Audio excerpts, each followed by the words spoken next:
नमस्कार, मी साक्षीपांच्या न्यूज अनकटच्या बातमीपत्रात तुम्हा सर्वांचं स्वागत करते। सविस्तर बातम्यांचा आढावा घेणारच आहोत, पण त्याआधी नजर टाकूयात काही महत्त्वाच्या हेडलाईन्सवर। विनोद तावडेंवर कोट्यावधी रुपयांचं वाटप केल्याचा आरोप, नाला सुपारामध्ये प्रचंड गोंधळ। मुंबई ते नवी मुंबई विमानतळ 17 मिनिटात गाठता येणार, नितीन गडकरींकडून वॉटर टॅक्सी सुरू करण्याचा निर्णय जाहीर।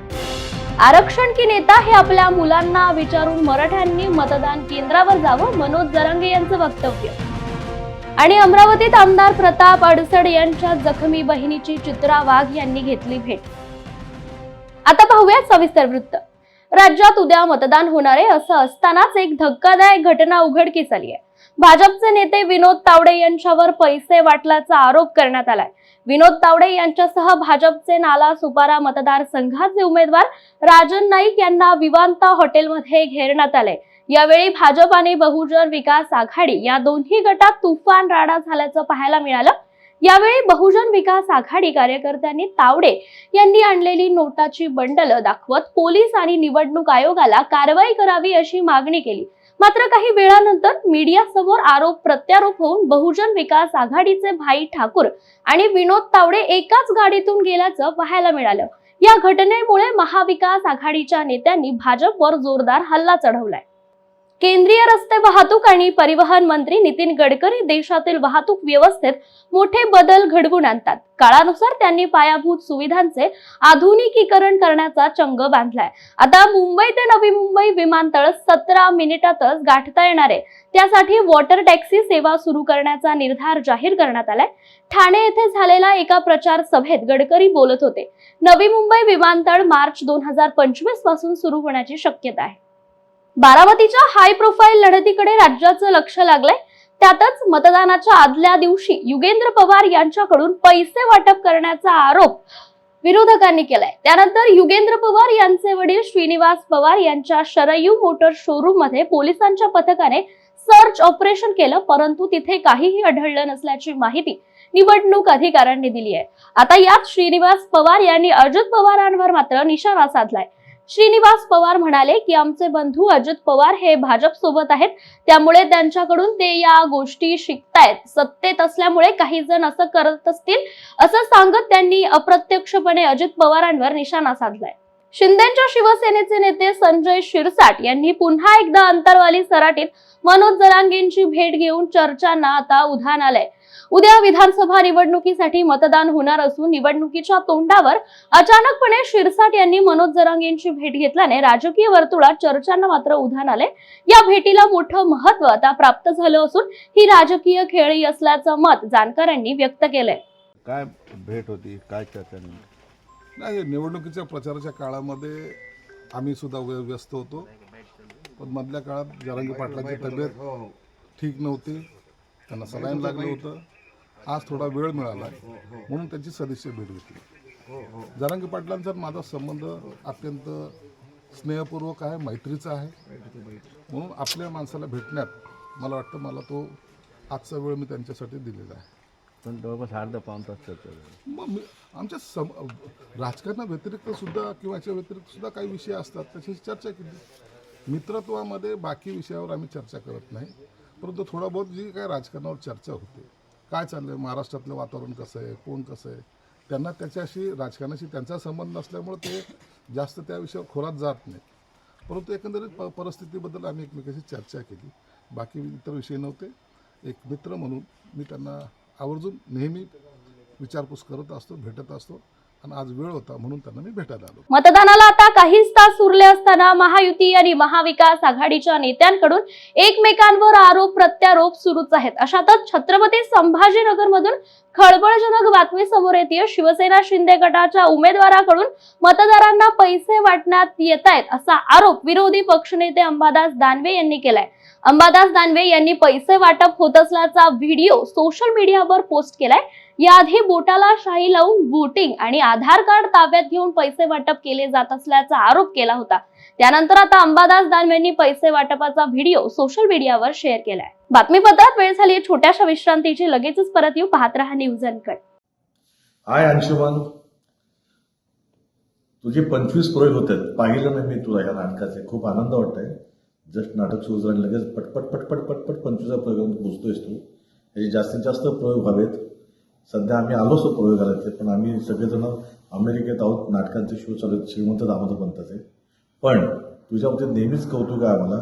तू नेहमीच वेगळे रोल करतोस, छान निभावतोस प्रत्येक रोल, वेगळे कॅरेक्टर्स उभे करतो. त्यामुळे हे नाटकही तेवढंच चांगलं असेल. आल्यावर आम्ही नक्कीच बघू. पण तुला 25व्या प्रयोगाला माझ्याकडनं खूप खूप शुभेच्छा. नमस्कार, मी प्रसाद ओक. पाहिले ना मी तुला या नाटकाचा 25वा रौप्य महोत्सवी प्रयोग साजरा होतो. सगळीच आमची मित्रमंडळी आहेत. आमचे हास्यजत्रेचे हेमंत पाटील, कार्यकारी निर्माते निखिल जाधव आणि आमचा खूप जुना खूप जवळचा मित्र अंशुमन विचारे. पाहिले ना मी तुला या नाटकाच्या संपूर्ण टीमला माझ्याकडून रौप्य महोत्सवी प्रयोगाच्या मनपूर्वक शुभेच्छा. येस अंजा, तुला माझ्याकडून स्पेशली खूप खूप शुभेच्छा. आणि तू नेहमीच लोकांना सरप्राईज करतोस तुझ्या कामाने. आणि मला माहिती आहे की ते नाटक पण चांगलं असेल. आमचं बघायचं राहिलं, जसं भरत म्हणाला, आम्ही आल्यानंतर नक्की बघणार आहोत. पण या निमित्ताने या नाटकाचा लेखक दिग्दर्शक सुनील हरिश्चंद्र याचं विशेष कौतुक. कारण खूप होतकरू आणि खूप वेगळ्या दमाचा लेखक दिग्दर्शक आहे. तो या नाटकाच्या निमित्ताने लोकांसमोर आलेला आहे. त्याचबरोबर यातले कलाकार सगळे आमचे मित्रच आहेत. हेमंत पाटील असेल किंवा सुवेदा असेल आणि अंशा म्हणजे आमचा अंशुमन विचारे. या तिघांचं हे नाटक पाहिले ना मी तुला याचा 25वा प्रयोग साजरा होतोय. त्याबद्दल माझ्याकडून तुला मनापासून खूप खूप खूप खूप शुभेच्छा. विश्रांतीनंतर पुन्हा एकदा स्वागत. पाहूयात उर्वरित घडामोडी. आगामी विधानसभा निवडणुकीत मतदान केंद्रांवर मोबाईल फोन वापरण्यास मनाई करण्याचा निवडणूक आयोगाचा निर्धार बेकायदेशीर नाही असं म्हणत उच्च न्यायालयाने काल निवडणूक आयोगाच्या निर्णयाला आव्हान देणारी याचिका फेटाळली आहे. मुख्य न्यायाधीश देवेंद्र कुमार उपाध्याय व न्यायाधीश अमित बोरकर यांच्या खंडपीठापुढे ही सुनावणी झाली. निवडणूक प्रक्रिया सुरळीत पार पडण्यासाठी आवश्यक उपाययोजना आखण्याचा अधिकार निवडणूक आयोगाला आहे. तसंही निवडणूक प्रक्रिया पार पडणं हे जिकरीचं काम आहे आणि त्यात तुम्ही डिजिलॉकर मधील कागदपत्र दाखवण्यास परवानगी देण्याची मागणी करताय. फोनद्वारे डिजिलॉकर मधील कागदपत्र दाखवण्याचा अधिकार नागरिकांना नाही. निवडणूक आयोगाचा निर्णय बेकायदेशीर नाही असं खंडपीठाने ही याचिका फेटाळताना म्हटलंय.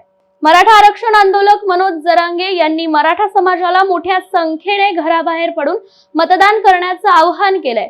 मराठ्यांच्या डोक्यात संभ्रम नाही. मराठ्यांनो, तुम्ही कोणत्याही पक्षात असा, मात्र आरक्षणाच्या बाजूने मतदान करू का नेत्याला मतदान करू हे प्रत्येक मराठ्याने आपल्या मुलांना विचारून मगच मतदान केंद्रांवर जावं असं आवाहन मनोज जरांगे पाटील यांनी मराठा समाजाला केलंय.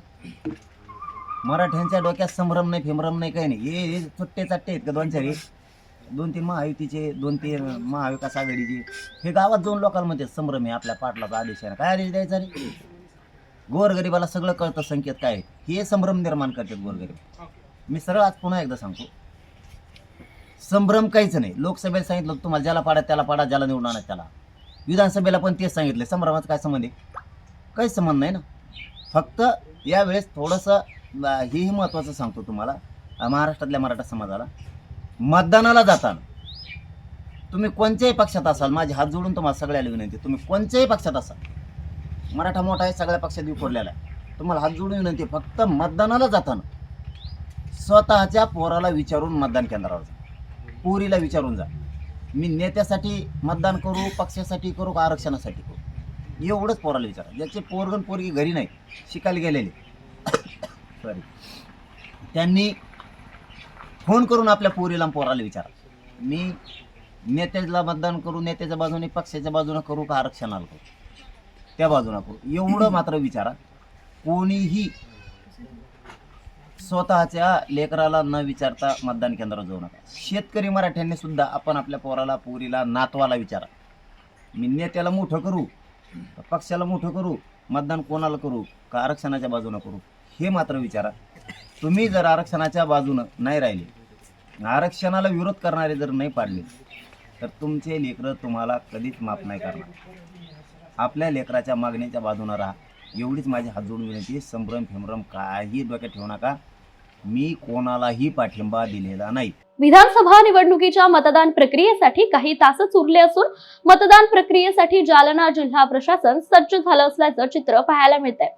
स्ट्रॉंग रूमवर मतदान साहित्य वाटप देखील सुरू झालं असून प्रशासनाचे सर्व कर्मचारी मतदान साहित्य मतदान केंद्रांवर घेऊन जात आहेत.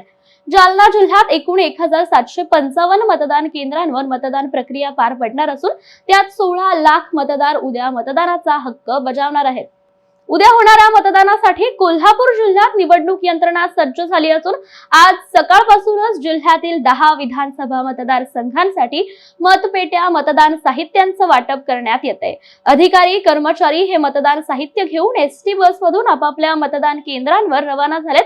दरम्यान जिल्ह्यातील मतदारांनी आपला मतदानाचा हक्क बजावून मतदानाची टक्केवारी वाढवावी आणि लोकशाही बळकट करून प्रशासनात सहकार्य करावं असं आवाहन जिल्हाधिकारी अमोल येडगे यांनी केलंय. सार्वत्रिक विधानसभा निवडणूक 2024च्या अनुषंगाने आपल्या कोल्हापूर जिल्ह्यामधील 10च्या 10 विधानसभा मतदारसंघातील मतदानाच्या अनुषंगाने सर्व तयारी झालेली आहे.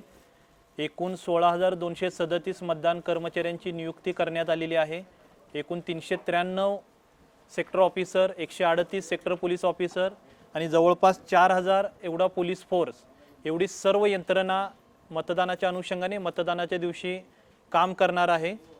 एकूण 3,452 मतदान केंद्रांवरती आपली मतदान प्रक्रिया चालणार आहे. त्यापैकी 2,090 मतदान केंद्रांवरती वेबकास्टिंगची सुद्धा सुविधा यावेळी करण्यात आलेली आहे. तर माझं कोल्हापूर जिल्ह्यातील सर्व मतदारांना, कोल्हापूर जिल्ह्यामध्ये जे 33,05,098 मतदार आहेत, सर्व मतदारांना नम्र आव्हान आहे. प्रशासनाने सर्व तयारी पूर्ण केलेली आहे आणि जवळपास 25,000 ते 30,000 कर्मचारी या मतदानाच्या प्रक्रियेमध्ये मतदानाच्या दिवशी कार्यरत राहणार आहेत. सर्व मतदान केंद्रांवरती ज्या बेसिक सुविधा दिल्या पाहिजेत, पाण्याची व्यवस्था, रांगेचं नियोजन, ही पूर्ण व्यवस्था करण्यात आलेली आहे. बातमीपत्रात वेळ झाली आहे छोट्याशा विश्रांतीची. लगेचच परत येऊ. पाहत रहा न्यूज अनकट. अंशुमन, तुझे 25 प्रयोग झाले, तुझे 500 प्रयोग झाले पाहिजे अशी माझी मनापासून इच्छा आहे आणि नक्की होणार. तुला मनापासून शुभेच्छा. Anshuman, all the best. नमस्कार. सुमुख चित्राचा नवीन नाटक पाहिले ना मी तुला या नाटकाचा आता 25वा प्रयोग आहे. त्या प्रयोगासाठी त्यांना खूप खूप शुभेच्छा. याच्यामध्ये माझा मित्र अंशुमन विचारे प्रमुख भूमिकेत आहे आणि अंशुमन विचारे तुलासुद्धा खूप खूप शुभेच्छा. लवकरच या नाटकाचे 100 प्रयोग होतील याची मला खात्री आहे आणि आणखीन पण होतील, पण 100व्या प्रयोगाला सुद्धा मी येणार. All the best. थँक्यू. पाहिले न मी तुला. नाही घाबरू नका, मी गाणार नाही आहे. मी नाटकाचं नाव सांगते. माझ्या गोड मित्राचं नाटक आहे, म्हणजेच अंशुमन विचारेचं नाटक आहे. 20 नोव्हेंबरला दुपारी शिवाजी मंदिरला. अहो 25वा रौप्य महोत्सवी प्रयोग आहे, त्यामुळे नक्की बघायला या. विश्रांतीनंतर पुन्हा एकदा स्वागत. पाहूयात उर्वरित घडामोडी. गोंदिया जिल्ह्यात 11,25,100 मतदार असून यात सर्वाधिक स्त्री मतदार आहेत. जिल्ह्यातील 1,285 मतदार केंद्रांवर मतदान साहित्य आज पोहोचणार असून सकाळपासूनच मतदान साहित्य, ईव्हीएम, व्हीव्हीपॅट तसेच इतर मतदान साहित्य वाटप सुरू झालंय. शासनाने नेमून दिलेले अधिकारी आणि कर्मचारी मतदान साहित्य वाटप करत असून मतदान साहित्य घेऊन जाणाऱ्या कर्मचाऱ्यांची मोठी गर्दी या ठिकाणी दिसून आली.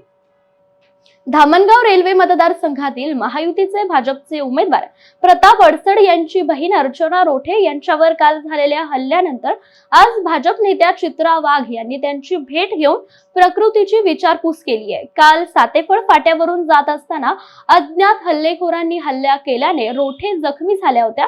हा हल्ला कसा झाला याची चौकशी करून दोषींना अटक करून कडक कारवाई करण्याची मागणी चित्रा वाघ यांनी केली आहे. आमदाराची बहीण जर सुरक्षित नसेल तर सर्वसामान्य महिलांचं कसं? बघा, असं आहे, आम्ही हा भ्याड हल्ला आहे. त्या वॉशरूमला गेले असताना गाडीमध्ये 2 कार्यकर्ते बसले होते, ते येऊ शकत नव्हते तिकडे आणि ती वेळ बघून हरामखोरांनी त्या ठिकाणी अक्कावरती हमला केलाय. आम्ही कोणालाही सोडणार नाही, कोणाची सुद्धा गय केली जाणार नाही, हे मला तुम्हाला या ठिकाणी सांगायचं आहे. आमची जबाबदारी आम्हाला फार चांगली समजते, पण ज्या नीचतेच्या पातळीला आज महाविकास आघाडी गेली आहे त्यांना लाज वाटली पाहिजे. भाजपच्या महिलांनी हातात बांगड्या घातल्यात, पण भाजपच्या महिलांना 2 हात सुद्धा करता येतात हे लक्षात ठेवा. हे सुद्धा मला आज महाविकास आघाडीला सांगायचंय. माथेरान येथून सासगाव यात्रेसाठी आलेल्या 3 तरुणांच्या दुचाकीला भीषण अपघात होऊन 2 तरुणांचा दुर्दैवी मृत्यू झाल्याची घटना घडली आहे. सासगाव यात्रेला आलेले तरुण पुन्हा माथेरानला जात असताना त्यांच्या महड फाट्याजवळ उभे असलेल्या टेम्पोला दुचाकीने जोरदार धडक दिल्याने भीषण अपघात झालाय. अपघातात गंभीर जखमी झालेल्या तिघांना तात्काळ MGM रुग्णालयात दाखल केलं असता उपचारादरम्यान अजय आखाडे आणि दर्शन वेताळ यांचा दुर्दैवी मृत्यू झालाय, तर एक जण गंभीर जखमी आहे. या घटनेने माथेरान परिसरात हळहळ व्यक्त होतीये. इंदूर पुणे राष्ट्रीय महामार्गावरील मनमाड नजीक असलेल्या सोंडी घाटात ओव्हरटेकच्या नादात इंधन वाहतूक करणारे टँकर आणि ट्रकची समोरासमोर धडक होऊन अपघात घडलाय. या अपघातामध्ये सुदैवाने कोणतीही जीवितहानी झाली नसून दोन्ही वाहनांच्या चालकांना किरकोळ मार लागलाय. या जखमी चालकांना मनमाड उपजिल्हा रुग्णालयामध्ये उपचारासाठी दाखल करण्यात आले. या अपघातामुळे या मार्गावरील काही काळ वाहतूक खोळंबली होती. या बातमीसह वेळ झाली. बातमीपत्रात इथेच थांबायची. पाहत रहा न्यूज अनकट.